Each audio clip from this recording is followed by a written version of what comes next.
Hi. അപ്പോൾ നമുക്ക് second ബ്ലോക്കിലെ അടുത്ത പോയറ്റായ കമലാദാസിനെ കുറിച്ച് സംസാരിക്കാം. അതായത് മാധവിക്കുട്ടി എന്ന സ്യൂഡോനെയിമിൽ അറിയപ്പെടുന്നു. അവരുടെ 2 പോയംസാണ് നമ്മളിതിൽ ഡിസ്കസ് ചെയ്യുന്നത്. ഒന്നാമത്തത് ആൻ ഇൻട്രൊഡക്ഷനും രണ്ടാമത്തത് എ ഹോട്ട് ന്യൂൺ ഇൻ മലബാറുമാണത്. അതിൽ കമലാദാസ് എന്ന് പറയുന്നത് നമുക്കറിയാം. അവരെക്കുറിച്ച് നമുക്ക് വളരെ വെൽ നോൺ ആയിട്ടുള്ള ഒരു പോയറ്റാണ്. അവർ ഇന്ത്യയിൽ ഇംഗ്ലീഷും മലയാളം ഒരേപോലെ എഴുതാൻ കഴിവുള്ള ഒരു പ്രൊമിനൻ്റ് ആയിട്ടുള്ള ഒരു ലേഡി റൈറ്ററാണ്. അതേപോലെ അവരെ പോലെ കാര്യങ്ങൾ തുറന്നെഴുതിയ വേറൊരു പോയറ്റ് ഇല്ല എന്നാണ് പറയുന്നത് കേട്ടോ. കാരണം അവർ ഒരുപാട് വിവാദങ്ങൾക്കിടയാക്കിയിട്ടുണ്ട് അവരുടെ സബ്ജക്ട്സൊക്കെ. കാരണം സമൂഹത്തിൽ സ്ത്രീ എന്താവരുത് എന്ന് ആഗ്രഹിക്കുന്നുവോ അതെല്ലാം സ്ത്രീക്ക് ആകാം, അല്ലെങ്കിൽ സ്ത്രീ പുരുഷനെ പോലെ തന്നെ എല്ലാ രീതിയിലും ഈക്വൽ ആണ് എന്ന് എപ്പോഴും വിളിച്ചു പറഞ്ഞിരുന്നൊരു പോയിറ്റാണ് അവർ സമൂഹത്തിലെ ടാബു സബ്ജക്ട്സ് ആയിട്ടുള്ള ഇപ്പോൾ വുമൺ സെക്ഷൽ ഡിസയർ, അതേപോലെ അവരുടെ വുമൺ ഫേസ് ചെയ്യുന്ന ഇനിക്വാലിറ്റി, ജെൻഡർ രീതിയിൽ വുമൺ ഫേസ് ചെയ്യുന്ന ബുദ്ധിമുട്ടുകൾ, ഇങ്ങനെ എല്ലാ രീതിയിലും സ്ത്രീ എവിടെയും മാർജിനലൈസ്ഡ് ചെയ്യപ്പെടുന്ന ഒരു സൊസൈറ്റിയിലാണ് നമ്മൾ ജീവിക്കുന്നത്. നമ്മുടെ പെട്രിയാർക്കൽ സൊസൈറ്റിയിലാണ് ജീവിക്കുന്നത്. അപ്പോൾ അതിൻ്റെ വുമൺ ഫേസ് ചെയ്യുന്ന എല്ലാവിധ ബുദ്ധിമുട്ടുകളെയും അവർ വളരെയധികം ബോൾഡായിട്ട് തുറന്നു പറഞ്ഞിരുന്നു. അതുകൊണ്ട് തന്നെ അവരുടെ മെയിൽ ഡോമിനേറ്റഡ് സൊസൈറ്റിക്ക് അത് സഹിക്കാൻ പറ്റാതെ അവർ വളരെയധികം ഇവരെ ക്രിട്ടിസൈസ് ചെയ്തിട്ടുണ്ടായിരുന്നു. അപ്പോൾ അവർ കൺഫെഷനലിസം എന്ന് പറയുന്നത്, അതായത് തുറന്നെഴുത്ത്, കൺഫെഷനലൈറ്റ് പോയറ്റ് എന്നാണ് പറയുന്നത്. തുറന്നെഴുതുക എന്നുള്ള ഒരു ഇതാണ് കമലാദാസിൻ്റെ ഒരു മുഖമുദ്ര എന്ന് പറയുന്നത്. അതേപോലെ അവരൊന്നും മറച്ചു വെച്ചിട്ടുണ്ടായിരുന്നില്ല. അവരുടെ ഒരു ഓട്ടോബയോഗ്രഫിക്കലായിട്ടുള്ള രീതിയിലാണെങ്കിൽ പോലും അല്ലാത്ത രീതിയിലാണെങ്കിൽ പോലും അവർ അത് ആരെയും കൂസാതെ എഴുതിയിട്ടുള്ള ഒരാളായിരുന്നു. അവരുടെ അമ്മ എന്ന് പറയുന്നത് നമുക്കറിയാം ബാലാമണി അമ്മയാണ്. വളരെയധികം ഒരുപാട് അവാർഡുകളൊക്കെ കിട്ടിയ ആളാണ് ബാലാമണി അമ്മ എന്ന് പറയുന്നത്. പത്മഭൂഷണൊക്കെ നേടിയ ഒരാളാണ്.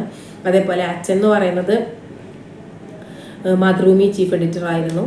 അതേപോലെ അവർ 15 വയസ്സിൽ തന്നെ വിവാഹിതയായി. ആ വിവാഹത്തെക്കുറിച്ചൊക്കെ അവർക്ക് ഭയങ്കരമായ എതിർപ്പുണ്ട് കേട്ടോ. പിന്നീട് അവരുടെ സ്റ്റോറീസിലൊക്കെ അവർ കറക്റ്റായിട്ട് പറഞ്ഞിട്ടുണ്ട്. അതേപോലെ കെ മാധവദാസിനാണ് അവർ വിവാഹം കഴിച്ചത്. ഒരുപാട് ഏജ് ഗ്യാപ്പ് ഉണ്ടായിരുന്നു അവർ തമ്മിൽ. അതേപോലെ തന്നെ 16 വയസ്സിൽ വിവാഹിതയായതിനു ശേഷം അവർ അനുഭവിച്ച അതേപോലെ ബുദ്ധിമുട്ടുകൾ, അതേപോലെ അവരാഗ്രഹിച്ച സ്നേഹം അവർക്ക് ഒരിക്കലും സാറ്റിസ്ഫൈഡ് ആയിരുന്നില്ല എന്നുള്ളതാണ്. അവരെപ്പോഴും ഒരു ക്വസ്റ്റ് ഫോർ ലവ് എന്നുള്ള രീതിയിൽ അവരുടെ കഥകളും കവിതകളൊക്കെ നമുക്ക് കാണാൻ പറ്റും. അതേപോലെ അവർ ഒരുപാട് lectures, fictions, essays, poems, short stories ഒക്കെ എഴുതിയിട്ടുണ്ട്. 7 വോളിയം ഓഫ് പോയട്രീസ് എഴുതിയിട്ടുണ്ട്. ഇതിൽ തന്നെ നമ്മൾ ഡിസ്കസ് ചെയ്യുന്ന ഈ ഒരു ഇൻട്രൊഡക്ഷൻ എന്ന് പറയുന്ന സംഭവം അതായത് ആ പോയം എന്ന് പറയുന്നത് സമ്മർ ഇൻ കൽക്കട്ട എന്ന് പറയുന്ന ഒരു വോളിയത്തിൽ നിന്നുള്ളതാണ്. 1965 ആൻ ഇൻട്രൊഡക്ഷൻ എഴുതുന്നത്. കമലാദാസിൻ്റെ ഒരു ലൈഫ് ഡ്യൂറേഷൻ എന്ന് പറയുന്നത് 1934 to 2009 ആണ്. മലബാറിലാണ് അവർ ജനിച്ചത്. നാലപ്പാട്ട് തറവാട് എന്ന് വളരെ പ്രശസ്തമായ തറവാടാണ് കേട്ടോ. വളരെ ജന്മി സമൂഹം വളരെ ഹൈ ആയിട്ടുള്ള ഒരു കാസ്റ്റിലാണ് അവർ ജനിച്ചതൊക്കെ. പിന്നെ അവർ ഓട്ടോബയോഗ്രഫി എൻ്റെ കഥ എന്ന് പറയുന്നത് വളരെ ഫേമസ് ആണ്. അതേപോലെ നമുക്ക് ആമി എന്ന് പറയുന്നൊരു ബുക്ക് ഉണ്ടായിരുന്നല്ലോ, ബുക്കല്ല ഒരു മൂവി മഞ്ജു വാര്യർ അഭിനയിച്ച, അത് അവരുടെ ഒരു ഓട്ടോബയോഗ്രഫി ആയിട്ടാണ് പറയുന്നത്. അതേപോലെ അവർ മാരേജ്, സെക്സ്, അതേപോലെ വുമൺ അനുഭവിക്കുന്ന ഇനിക്വാലിറ്റീസൊക്കെ അവർ തുറന്ന് കാട്ടിയിരുന്നു. പിന്നെ ഒരു കൺഫെഷൻ പോയറ്റ് അവരുടെ എല്ലാത്തിലും ഒരു തുറന്നെഴുത്തായിരുന്നു അവർ ചെയ്തുകൊണ്ടിരുന്നത്. പിന്നെ she contributed a lot to public. അവർ ഒരുപാട് സഹായങ്ങൾ ചെയ്തിട്ടുണ്ടായിരുന്നു. പാവപ്പെട്ട ഒരുപാട് കുട്ടികൾ പല രീതിയിലും അവരുടെ ഹെൽത്ത് ഇഷ്യൂസിനൊക്കെ വേണ്ടി അവർ സഹായിച്ചിട്ടുണ്ടായിരുന്നു. പിന്നെ അവരുടെ ഒരു തീംസ് എന്ന് പറയുന്നത് ഫീമെയിൽ ഐഡൻറ്റിറ്റി. എവിടെയും ഫീമെയിലിനെ തഴയപ്പെടുകയാണ്. അപ്പോൾ അത് വേണ്ട, ഫീമെയിൽ ഒരു ഐഡൻറ്റിറ്റി വേണം, അവൾക്ക് അവളുടേതായ ഐഡൻറ്റിറ്റിയിൽ തന്നെ അറിയപ്പെടണം എന്നൊരു ആഗ്രഹം. അതേപോലെ സെക്ഷൽ ഡിസയർ, ലവ്, പല രീതിയിൽ, അതുപോലെ നൊസ്റ്റാൾജിയൊക്കെ ആയിട്ടുള്ള ഒരുപാട് മെമ്മറീസ്, അതൊക്കെ അവരുടെ തീംസ് ആയിരുന്നു. അതേപോലെ പേഴ്സണൽ ഫ്രീഡം എന്ന് പറയുന്നതും അവരുടെ കഥകളിൽ ഒക്കെ വളരെ ഹൈലൈറ്റ് ചെയ്തിരുന്നു. സ്ത്രീകൾക്ക് പേഴ്സണൽ ഫ്രീഡം ആവശ്യമാണ് എന്ന് എല്ലാ രീതിയിലും ഒരു ജെൻഡർ ആയിട്ടുള്ള ഡിസ്പാരിറ്റി ഉള്ള നമ്മുടെ സമൂഹത്തിൽ സ്ത്രീകൾക്ക് എന്തുകൊണ്ട് ഇത് ചെയ്തുകൂടാ എന്ന് അവരെപ്പോഴും തുറന്നു ചോദിച്ചുകൊണ്ടേയിരുന്നു കേട്ടോ. ഇനി നമ്മൾ ആൻ ഇൻട്രൊഡക്ഷൻ എന്ന് പറയുന്ന പോയത്തിലേക്ക് കടക്കുകയാണ്. 1965 ഈ പോയം എഴുതുന്നത്. അതേപോലെ ഒരു ഓട്ടോബയോഗ്രഫിക്കൽ പോയമാണ്. അത് സമ്മർ ഇൻ കൽക്കട്ടയിലെ ഒരു പോയമാണ്. ആ ഒരു വലിയൊരു ബുക്കിലെ ഒരു പോയമാണ്. ഒരുപാട് പോയംസുള്ള ഒരു പോയം. അതേപോലെ ഇതൊരു റിവോൾട്ടാണ്. അവരൊരു റെവല്യൂഷണറി പോയറ്റ് ആയിരുന്നല്ലോ. ഒരു വിപ്ലവം എപ്പോഴും ഉണ്ടാക്കിക്കൊണ്ടുള്ള സബ്ജക്ട്സാണ് അവർ എഴുതിയിരുന്നത്. അതുകൊണ്ട് തന്നെ റെവല്യൂഷണറി പോയം ആയതുകൊണ്ട് തന്നെ ഇതൊരു എന്താണ് പറയുന്ന പോലെ സൊസൈറ്റൽ ട്രഡീഷണൽ കൺവെൻഷനലിസത്തിനെതിരെയുള്ള ഒരു പോയമാണ്. അതായത് അവർ ഇംഗ്ലീഷിലും മലയാളത്തിലും വളരെ നന്നായിട്ട് എഴുതിയിരുന്നുകൊണ്ട് തന്നെ ഈ സ്ത്രീ എന്തിനാണ് ഇങ്ങനെ ചെയ്യുന്നത്, അവൾക്ക് അവളുടെ മാതൃഭാഷയിൽ എഴുതിയാൽ പോരെ എന്ന് പലരും ക്രിട്ടിസൈസ് ചെയ്തിരുന്നു. അതേപോലെ ഒരു സ്ത്രീയല്ലേ, അതുകൊണ്ട് സ്ത്രീകൾ ചെയ്യുന്ന പാരമ്പര്യമായ കാര്യങ്ങൾ എന്തൊക്കെയാണ്, അവർ വീട്ടിലിരിക്കുക, അവർക്ക് എംബ്രോയിഡറി ചെയ്യാം, അവർ സാരി കൊടുക്കണം, അതേപോലെ കുട്ടികളെ നോക്കുക, പിന്നെ സെർവൻസിനെ ഗൈഡ് ചെയ്യുക തുടങ്ങിയ കാര്യങ്ങളൊക്കെ ചെയ്തുകൂടെ, വേറെ പുരുഷന്മാർ ചെയ്യുന്ന രീതിയിലുള്ള പിന്നെ കാര്യങ്ങൾ എന്തിനാണ് ചെയ്യുന്നത്, അവരെന്തിനാണ് റൈറ്റ് ചെയ്യുന്നതിനെ കുറിച്ചൊക്കെ അന്ന് ഭയങ്കരമായിട്ട് വിമർശനങ്ങൾ ഉണ്ടായിരുന്നു. അതേപോലെ സ്ത്രീ എപ്പോഴും പുരുഷൻ്റെ സബ്മിസീവായിട്ട് നിൽക്കണം എന്നുള്ള പിന്നെ കൺസെപ്റ്റുള്ള നമ്മളെ പെട്രിയാർക്കൽ സൊസൈറ്റിയിൽ അതിനെതിരെ ഉള്ള ഒരു റെവല്യൂഷണറി റൈറ്റിംഗ് ആണ് അവർ ഇതിൽ ആൻ ഇൻട്രൊഡക്ഷനിൽ അവർ പറയുന്നത്. ഈ ആൻ ഇൻട്രൊഡക്ഷൻ്റെ ഒരു കൺക്ലൂഷനായിട്ട് വരുന്നത് അവരുടെ പേഴ്സണൽ ഐഡൻറ്റിറ്റി, അതായത് അവർ വിളിച്ച് പറയണം ഞാനൊരു സ്ത്രീയാണ്, പക്ഷെ എനിക്ക് പറയാനുള്ളത് എൻ്റെ ഭാഷയിൽ എഴുതും. പിന്നെ അതേപോലെ അവർ ഇംഗ്ലീഷും പിന്നെ അപ്പം ഇംഗ്ലീഷും മലയാളം എന്തിനാണ് മിക്സ് ചെയ്ത് എഴുതുന്നതെന്നൊക്കെ ചോദിക്കുമ്പോൾ എനിക്കത് അങ്ങനെ എഴുതാനും അതേപോലെ മറ്റുള്ളവരോട് എനിക്കത് പറയുവാൻ എനിക്ക് വളരെയധികം ഇഷ്ടമാണ്. അതുകൊണ്ടാണ് ഞാനത് ചെയ്യുന്നത്. ഞാനത് പറയുന്നത് മറ്റുള്ളവർക്ക് മനസ്സിലാവുന്നുണ്ട്. അത് ഏത് ലാംഗ്വേജിലായാലും നിങ്ങളെന്തിനാണ് അത് ബോദർ ചെയ്യുന്നത്, നിങ്ങളെന്തിനാണ് അനാവശ്യമായി എൻ്റെ പേഴ്സണൽ സ്പേസിൽ കയറി കളിക്കുന്നത് തന്നെയായിരുന്നു അവരുടെ പോയത്തിൽ കാര്യമായിട്ടുണ്ടായിരുന്ന ഒരു വോയിസ് എന്ന് പറയുന്നത്. അതേപോലെ പിന്നെ സ്ട്രഗ്ലിങ് അഗെയിൻസ്റ്റ് പേഴ്സണൽ എക്സ്പെക്റ്റേഷൻസ്, അവരെ ആഗ്രഹിച്ച ആ ഒരു പിന്നെ പേഴ്സണൽ ഫ്രീഡം പിന്നെ അക്വയർ ചെയ്യാൻ വേണ്ടിയിട്ട് അവർ മാക്സിമം ശ്രമിച്ചിട്ടുണ്ടായിരുന്നു. അതേപോലെ അവർക്ക് വരുന്ന ഒരു ക്രിറ്റിസിസംസിനെയൊക്കെ അവർ ധീരമായിട്ട് തന്നെയാണ് നേരിട്ടിട്ടുണ്ടായിരുന്നത്. ഈ ഒരു വുമണിന് ഐഡൻറ്റിറ്റി ക്രൈസിസ് ഇപ്പം നമുക്ക് തന്നെ അറിയാം. ഇപ്പോൾ എമിലി ഡിക്കിൻസണൊക്കെ എഴുതിയ കാലഘട്ടത്തിൽ അവർ പലപ്പോഴും ആ ഒരു പോയംസൊക്കെ പബ്ലിഷ് ചെയ്യാൻ വേണ്ടിയിട്ട് അവർ മടിച്ചത് എന്തുകൊണ്ടാണ്, അതായത് സ്ത്രീകൾ അവരുടെ സ്വയം പേരിൽ എഴുതുന്നത് പോലും വിലക്കുന്ന ഒരു കാലഘട്ടമായിരുന്നു. എമിലി ഡിക്കിൻസൺ കുറച്ചും കൂടി മുമ്പുള്ള ആളായിരുന്നു.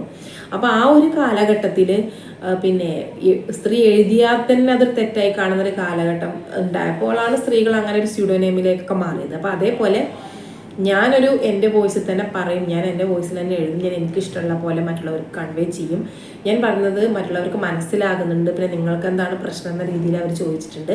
അതേപോലെ ആ ഇൻട്രൊഡക്ഷനിൽ പറഞ്ഞിട്ടുണ്ട്, ഇപ്പോൾ മേഘങ്ങൾക്ക് അവരുടെ സംസാരം അത് നമുക്ക് മനസ്സിലാവില്ല, അതേപോലെ മരം, മഴ, ഇതിൻ്റെ ഒന്നും സംസാരങ്ങൾ നമുക്ക് മനസ്സിലാവില്ല.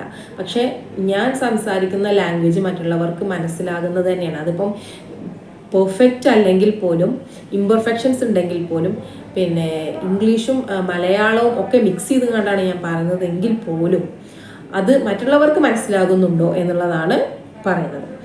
അതേപോലെ woman identity crisis, freedom of expression, gender disparity, ഇതൊക്കെയായിരുന്നു അവരുടെ പ്രധാനപ്പെട്ട കാര്യം. അതേപോലെ അവർ ഇങ്ങനെ തൻ്റെ മാരേജിൽ അവർക്ക് 16 വയസ്സിൽ അവർക്ക് സംഭവിച്ച കാര്യങ്ങൾ ഇതിൽ പറയുന്നുണ്ട്. വിവാഹം കഴിഞ്ഞിട്ട് എനിക്ക് സ്നേഹത്തിന് വേണ്ടി ചോദിച്ചപ്പോൾ എന്നെ വലിച്ചഴിച്ചൊരു റൂമിലേക്ക് കൊണ്ടുപോവുകയും എന്നാൽ അവർക്ക് സംഭവിച്ചൊരു ഫിസിക്കൽ അബ്യൂസിനെ കുറിച്ചാണ് അവിടെ പറയുന്നത്. അപ്പോൾ പിന്നെ അവരെ ആഗ്രഹിക്കാത്ത രീതിയിലാണ് അവരുടെ ശരീരം എപ്പോഴും ഉപയോഗിക്കപ്പെട്ടത് എന്ന രീതിയിലാണ് അവർ പറഞ്ഞത്. വുമണിൻ്റെ ശരീരം എന്ന് പറയുന്നത് പുരുഷൻ്റെ അവരുടെ ഒരു പ്ലഷറാണ്. വുമൺ എന്ന് പറയുന്നത് എപ്പോഴും ഒരു സെക്ഷൽ പ്ലഷറിന് വേണ്ടിയിട്ടാണ് പുരുഷനെ ഉപയോഗിക്കുന്നത് എന്നൊരു വേദനയോടുകൂടി അവരെപ്പോഴും പങ്കുവച്ചിരുന്നു. അവരാഗ്രഹിച്ച ഒരു സ്നേഹവും ഒരു കരുതലും അവർക്ക് ഒരിക്കലും കിട്ടിയിട്ടില്ല എന്ന് അവരുടെ കവിതകളിൽ എപ്പോഴും അവർ പറയുന്നുണ്ടായിരുന്നു. അതേപോലെ ഞാൻ എൻ്റെ കവിതകളിൽ എക്സ്പ്രസ് ചെയ്യുന്നത് എൻ്റെ പ്രതീക്ഷകളും എൻ്റെ ഇമോഷൻസും ഒക്കെയാണ് എൻ്റെ വോയിസിലൂടെയും ലാംഗ്വേജിലൂടെയും ഞാൻ എക്സ്പ്രസ് ചെയ്യുന്നത്. മറ്റുള്ളവരെന്തിനാണ് അതായത് പുരുഷന്മാരെന്തിനാണ് അതിനെ അനാവശ്യമായിട്ട് ജഡ്ജ് ചെയ്ത് പിന്നെ അവരുടെ ഒരു മോശം ആറ്റിറ്റ്യൂഡ് അതിൻ്റെ മുകളിലേക്ക് വെക്കുന്നത് ചോദിക്കുന്നുണ്ട് അവർ. അതേപോലെ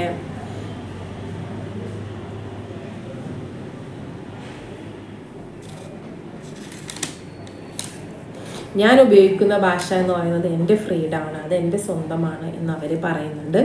അതിലെന്തിനാണ് മറ്റുള്ളവർ ഇടപെടുന്നത് തന്നെയാണ് അവരെപ്പോഴും ചോദിച്ചുകൊണ്ടിരിക്കുന്നത് കേട്ടോ കൂടുതലും. പിന്നെ അവരെ ഒരു നിംഫോമാനിയാക്ക് ആയിട്ടൊക്കെ ചിത്രീകരിക്കുന്നുണ്ട്. അതായത് ഓവറായിട്ട് സെക്ഷൽ ഡിസയേഴ്സ് ഉള്ള ഒരു സ്ത്രീയാണ് എന്നൊക്കെ മറ്റുള്ളവർ അവരെ കളിയാക്കുന്നുണ്ട്. അതുപോലെ അവർ മാനസിക രോഗിയാണ് എന്നൊക്കെ അവരെക്കുറിച്ച് പറയുന്നുണ്ട്. അന്നത്തെ കാലത്ത് അവരെഴുതിയുന്ന കാലത്ത് ഒരുപാട് ക്രിറ്റിസിസംസ് അവർക്ക് നേരിടേണ്ടി വന്നിട്ടുണ്ട്. പിന്നീട് ഒരു ജനറേഷനും അതേപോലെ മനുഷ്യന്മാരുടെ ഒരു ആറ്റിറ്റ്യൂഡൊക്കെ മാറിയതിന് ശേഷം അവരൊരുപാട് വലിയ രീതിയിൽ അവരെ സ്വീകരിക്കപ്പെട്ടു എന്നുള്ളതാണ് കേട്ടോ.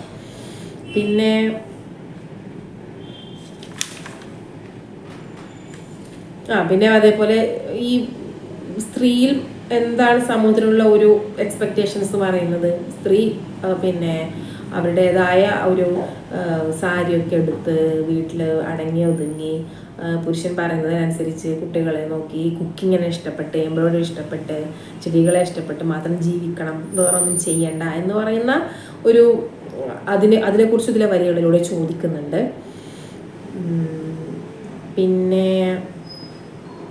അതേപോലെ അവർ പറയുന്നുണ്ട്, അതായത് ഇപ്പോൾ പുരുഷന്മാരെ പിന്നെ നമ്മളെ ക്രിട്ടിസൈസ് ചെയ്യുമ്പോൾ അല്ലെങ്കിൽ സ്ത്രീയും പുരുഷനും ഒരേ തെറ്റെന്ന് പറയുന്ന സമൂഹം കാണുന്ന ഒരു കാര്യം ചെയ്താൽ പോലും അതിൽ പുരുഷൻ രക്ഷപ്പെടുകയും, കാരണം അവൻ്റെതായ പ്രിവിലേജോടുകൂടി രക്ഷപ്പെടുകയും സ്ത്രീ മാത്രം അവിടെ ക്രൂശിക്കപ്പെടുകയും ചെയ്തതിനെക്കുറിച്ച് അവർ പറയുന്നുണ്ട്. ഞാനും നീയും ഒക്കെ ഒരേ സമൂഹത്തിൻ്റെ ഭാഗങ്ങൾ തന്നെയാണ്, പിന്നെ എന്തിനാണ് രണ്ട് രീതിയിൽ കാണുന്നത് സ്ത്രീയെ എന്ന് അവർ ചോദിക്കുന്നുണ്ട് കേട്ടോ. അങ്ങനെ തന്നെയാണ് ഇത് അവസാനിക്കുന്നത്. പ്രധാനമായിട്ടും ഇത് തന്നെയാണ്, ഒരു സെർച്ച് ഫോർ പേഴ്സണൽ ഐഡൻറ്റിറ്റിയാണ് വരുന്നത്. അതേപോലെ സ്ട്രഗിൾ ചെയ്യാണ് സ്ത്രീ അവരുടെ ആഗ്രഹത്തിനും ഇഷ്ടത്തിനൊക്കെ ജീവിക്കാൻ വേണ്ടിയിട്ട് ഈ സൊസൈറ്റിയിൽ എക്സ്പെക്റ്റേഷനെ മറികടന്ന് പിന്നെ അവർക്കും അവരുടേതായ സ്വപ്നങ്ങളിലേക്ക് പറക്കാൻ വേണ്ടിയിട്ട് ഒരു സ്ത്രീ അനുഭവിക്കുന്ന ഒരു മാനസികമായ ബുദ്ധിമുട്ടുകളും പ്രയാസങ്ങളും അതും കൂടിയാണ് ഇതിൽ വരുന്നത്. അപ്പോൾ നമുക്ക് പെട്രിയാർക്കിനെ കുറിച്ച് പറയാം, സമൂഹത്തിൻ്റെ ജെൻഡർ ഡിസ്പാരിറ്റിയെ കുറിച്ച് പറയാം. അങ്ങനെ ഒരുപാട് സംഭവങ്ങൾ നമുക്കിതിൽ എഴുതാവുന്നതാണ്. സിമ്പിളായിട്ടുള്ള ലാംഗ്വേജിൽ, നമുക്കറിയുന്ന ലാംഗ്വേജിൽ എഴുതാവുന്നതാണ്.